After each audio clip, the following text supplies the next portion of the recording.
everyone. For those who don't know me, my name is Kelsey Chattin. I'm a Shippensburg undergrad. Today I'm going to present to you all on how a certain energy drink affects human anaerobic performance and movement. Fitness specialists and athletes are constantly looking for new supplements to increase their performance. Recently, energy drinks have become one of the more popular supplements that people are using. The active ingredient in these drinks is caffeine. Monster Zero Ultra, the energy drink that we use, has a total of 140 milligrams of caffeine per 16 fluid ounce can. Claims state that typically lower doses, about 20 to 200 milligrams of caffeine, produce positive feelings of heightened energy and ability to concentrate more. Other claims declare caffeine's stimulating effects on the central nervous system reduces the sensation of fatigue, perception of work, effort, and even pain. Some factors that may affect the effects of ingesting caffeine are type, duration, and intensity of the exercise. Another factor is whether the individual is trained or untrained. Other factors include individual differences, nutritional status, the environment, and the dosage of caffeine given. Debate still exists on the specific ergogenetic benefits of caffeine, but researchers will agree on that caffeine enhances aerobic performance and that the effects of caffeine on anaerobic performance are consistent. The purpose of our study was to examine the effects of a Monster energy drink, Monster Ultra Zero, on anaerobic performance and mood during the standard Wingate test protocol. We had a total of 8 subjects, 5 were males, 3 were females. The males had a more athletic background, while the females were more recreationally active. And you can see the mean ages and masses there. Upon completion of a physical activity readiness questionnaire and assigned informed consent, subjects completed an orientation day. When subjects arrived to this orientation day, baseline measurements including heart rate, blood pressure, mood, and work rate for the Wingate protocol were taken. The work rates and kilopons were determined by multiplying the subject's mass by 0.075 for females and by 0.083 for males.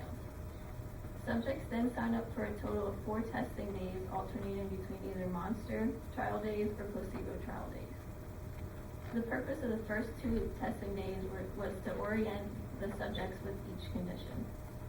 On testing days, the subjects would come fasted for a minimum of 2 hours. Each subject would receive either the placebo or the Monster drink without knowing which one they were consuming. So it was blindly given to them. Heart rate and blood pressure were obtained prior to the ingestion of the drink, as well as 30 minutes after the consumption. Prior to the start of the Wingate test, a warm-up was completed at 50 RPMs with no resistance for a total of 2 minutes. During the final seconds of the warm-up, we asked the subjects to cycle as fast as possible at their specified KP loads for a total of 30 seconds. While this occurred, the investigators counted the revolutions every 5 seconds. Subjects then completed a 2-minute cool down, and immediately after, the subject's heart rate, blood pressure, and mood were taken again. And the data we analyzed, we used a paired sample t-test and a 2-way ANOVA to analyze our data. To assess mood, we use an XY scale.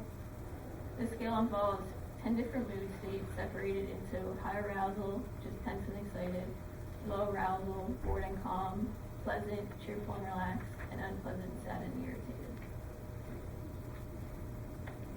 Results found from this study show that Monster had a high mean power and fatigue index than the placebo. The differences, though, were not deemed significant. As seen in the table, pre- and post-systolic blood pressure measurements were almost the same for both conditions, placebo being slightly higher than Monster. As seen in Figure 1, the only significant difference in heart rate was over time across pre- and post measurements. This is This increase in overtime heart rate is because the subjects were performing the Wingate exercise. The results for rate pressure product, which measures how much stress is placed on the heart, show no significant differences between monster and placebo for all three measurements. The only real difference here again is that the rate pressure product increases over time from pre and post measurements, which is expected due to the increase in work performed by the heart during the Wingate protocol. As you can see, for peak power between monster and placebo, they're very similar, so there's no real significance here. Mood frequencies were taken pre and post consumption of drink in the Wingate protocol. The two highest mood frequencies for prior to mood ingestion were cheerful and calm. For prior to placebo ingestion, it was neutral and relaxed. Mood was then taken again after the Wingate protocol and consumption of the beverage. The top two moods for post-monster ingestion and test were cheerful and excited, and post-placebo ingestion and test were cheerful and neutral. The results show that there's no significant change in anaerobic performance when comparing Monster Ultra Zero to the placebo. A study completed by Guacham et al. In 2012, where Division I football players consumed a caffeinated beverage before performing an anaerobic sprint test, found similar results to our study, in which consuming the caffeinated drink did not significantly increase their sprint times or their anaerobic power. The only significant differences found in our experiment were time effect differences for both conditions. Heart rate, RPP, and systolic blood pressure increased over time pre and post measurements. Some limitations to our study were problems with subjects withdrawing. Within the first 2 weeks, we had 2 subjects withdrew because of personal injuries not related to the study.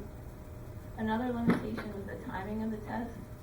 Although testing occurred at the same time for each trial, some subjects would come to testing 2 hours after their athletic practice, which could have decreased their performance.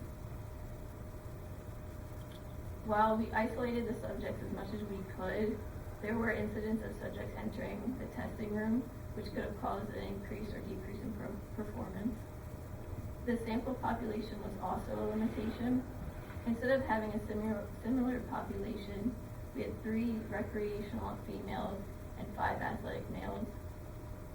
Lastly, Monster Ultra Zero also includes other ingredients like ginseng, guarana, and taurine, which may also have an effect on the outcome of our study. In theory, all 3 of these ingredients are used to enhance performance, but due to the lack of research in this area, we cannot conclude their effects when they're acting together. Some suggestions for future research based off of the study would be to concentrate the sample size. By focusing on either a sedentary or an athletic population, the results would have differed than to study them together.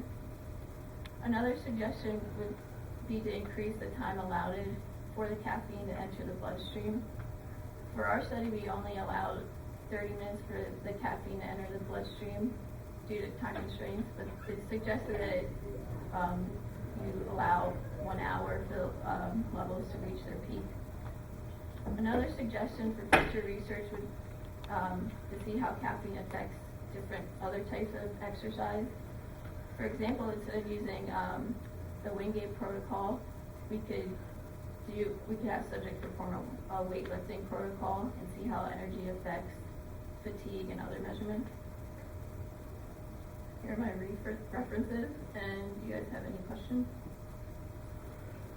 Anybody have any questions? Yep. The Monster Energy drink has a specific taste to it. Like, what was the placebo drink? It was a similar taste? It was a similar taste, so like they wouldn't know which one they were taking, but it didn't have the caffeine or any of that. So is that something that you put together, made, or like? It was just given. Were they required to drink the whole energy drink, or a certain portion of it, or The whole thing. Okay. Even though we had a small sample size and we talked about the difference between the males and the females, There's a trend. I mean, there was a difference between the groups. I mean, in terms of all these parameters, was there a gender effect in any way? There was a trend, but it wasn't significant enough because of the small sample size again. But the males had a higher, I think it was peak power on monster trial days, and the females had an adverse effect where they had their higher peak power was on placebo days. Did you control for, menstruation, that kind of stuff? For what? Sorry. For their cycling, the hormonal parameters of the females? We didn't do that. Going back to, I'm sorry. Go ahead. So the dosage was 1 can, is that right? Yeah, so it's 140 milligrams of caffeine. Okay. So was there rationale for choosing like a absolute dosage versus more like a relative dosage? I don't think so. I think they were trying to get an energy drink that didn't have anything else in it. Okay. It didn't, like the energy drink we used didn't have any carbohydrates or sugar in it. It was 0 sugar. It was just plainly caffeine and ginseng. So I was curious, what did I know that they were blinded, so they didn't know which they were consuming. But what did you tell them while you were giving them? Like, here's the drink, or here's because there's some interesting research coming out of the UK, especially on caffeine, that they now do 6 groups, which is a lot of work. But it's because they found that if they told people, here's your energy drink, and they gave them water that they thought was the energy drink, they actually got a lot of the same effects as they did from the energy drink itself. Yeah. When they and so that might account for some of the variability. That's So I'm true, just yeah. curious, kind of like, Well, what did you tell them? Like, We what? basically poured it into a cup and just gave it to them, like, here's your drink for the day, like that. But that's interesting. Yeah, it was interesting to hear, but I can't remember the name of the lab right now. But that's interesting. Did you taste their performance after they finished the monster drink, and the next day how those people took the monster drink and with those of the placebo treatment? Because So you're, sorry. I mean, have you tasted their performance? The people who took the monster drink the next day, how they performed? If that had a longer. If that had an effect on them. Yeah. We separated by like a week. So Because I was an athlete and I had that drink, and after the next day I was like feeling the effect. Yeah. You felt the effect, yeah. So it how could was be in your? gonna happen. We didn't test them the day after, and Okay. Good, in the back. Yep. Was caffeine sensitivity taken into account as well? we didn't ask them like what their normal caffeine ingestion was. No. Some research suggests that the ergogenic benefits decreased the more you taking caffeine. Did you limit your population to only people who habitually drink caffeine or not? No, not that I know. That I know of. Any other questions? Okay, thank you, Kelsey.